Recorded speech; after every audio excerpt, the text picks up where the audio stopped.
A discursiva, ela sempre dá aquele medinho, né? Porque, por exemplo, a vantagem das questões objetivas é que você sabe que a resposta está ali. Então, ela te facilita, porque assim, às vezes você não memorizou tudo, tal, não domina tanto o tema, mas você consegue deduzir, dar uma disfarçada ali, porque você sabe, olha, eu sei que essas opções aqui, uma delas está certa. Aí você vai eliminando os absurdos. Já na discursiva você não tem esse amparo todo, né? Então dá aquele friozinho na barriga. Mas eu acho que, assim, a discursiva, sinceramente, principalmente para a área fiscal, ela não é um bicho, assim, de sete cabeças para você temer. Eu acho que o mais complicado, já começando a falar aqui, né, que para eu desenvolver esse assunto, eu preciso fazer uma distinção muito importante, né?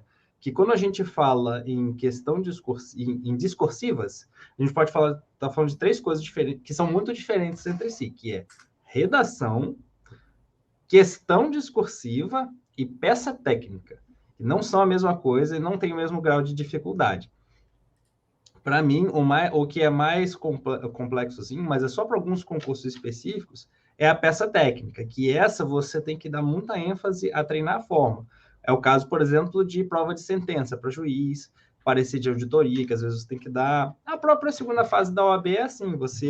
Quando eu fiz a minha segunda fase em direito constitucional, eu tive que fazer um mandado de segurança. Você não sabe previamente qual é a peça que você vai ter que fazer.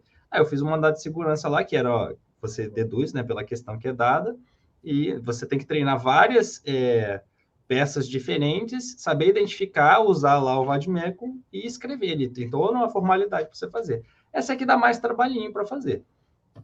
Segundo lugar, talvez a redação, porque tem aquela questão de introdução, desenvolvimento e conclusão. Você tem que dar um jeito de armar uma conclusão.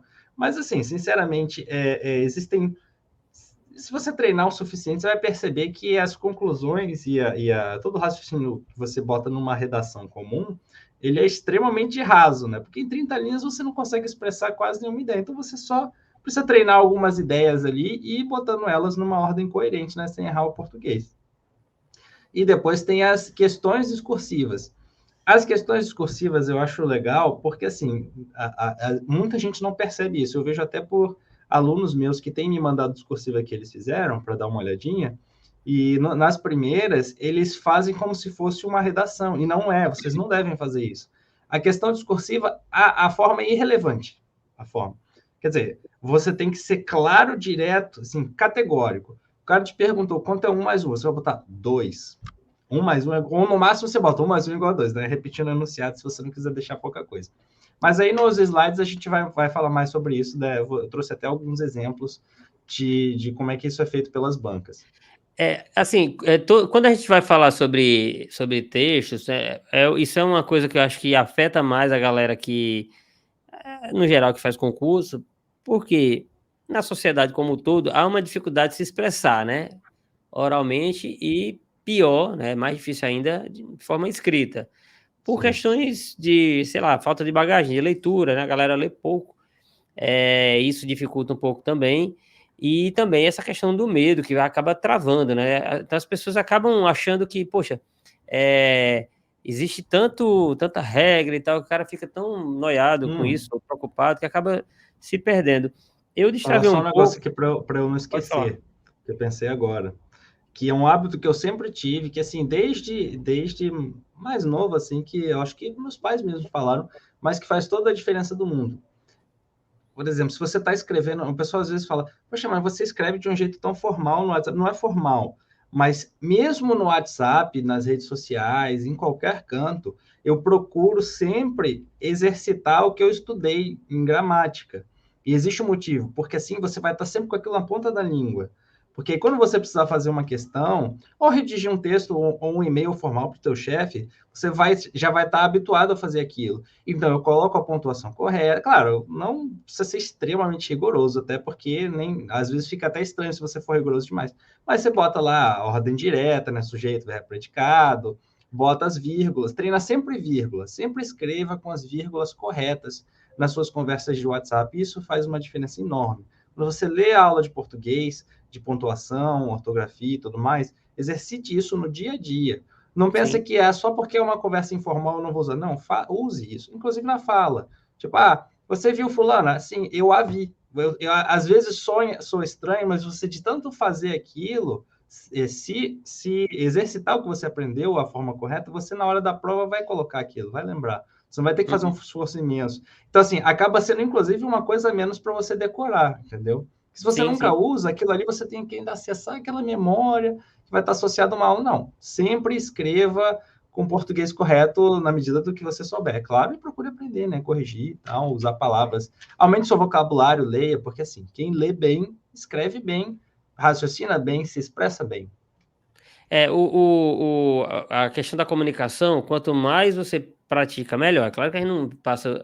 Porque eu falar sobre escrita é complicado, né? Porque eu escrevo muito o tempo inteiro, em várias mídias diferentes, estou o tempo inteiro escrevendo e sempre gostei disso, tá? Sempre fui de escrever, até no Exército, eu com 19 anos, no Exército eu já estava escrevendo regulamentos, manuais, então assim, desde que eu me conheço, então de certa forma facilitou um pouco. Mas para provas, teve um curso que eu fiz uma vez, o cara citou o seguinte, para qualquer texto, qualquer comunicação, isso ele estava falando para discurso, tá? Qualquer discurso que seja, o cara extraiu isso de algum escrito de Cícero, né? Que era um cara que foi considerado o pai da oratória. E ele falava assim: qualquer discurso, qualquer comunicação, a gente tem que ter três etapas, né? Primeiro eu digo o que eu vou dizer, aí em segundo lugar que eu digo, e depois eu digo o que eu disse, né? Que é aquela velha que a gente escuta lá na ensino médio, né? Introdução, aí eu digo o que eu vou dizer, depois eu digo, né? De fato eu desenvolvo, e depois eu digo o que eu disse. Então eu faço aquela conclusão. E eu comecei a me amarrar nisso e deu sempre muito certo, depois que eu comecei a me expressar dessa forma. Claro que a gente vai falar um pouquinho aqui sobre forma e conteúdo, mas fica muito mais fácil, até quando eu vou falar alguma coisa, tipo, eu vou chamar o Otto aqui e vou explicar alguma coisa para ele em relação ao coaching, uma mania minha de já introduzir o que eu vou falar, para depois falar, e depois eu amarro, meio que fazendo um resumo. É muito Não, interessante não, tentar não é praticar isso, mania. Não é mania, é uma boa prática é uma boa de prática. comunicação. Porque aí eu tento ser claro, preparar, né? Imagina que você vai falar com sua mãe para pedir uma grana, né? Primeiro você fala que vai precisar da grana, depois você explica por que está precisando, e no final você fala, ó, eu vim aqui para te pedir a grana e eu queria que fosse deferido o pedido.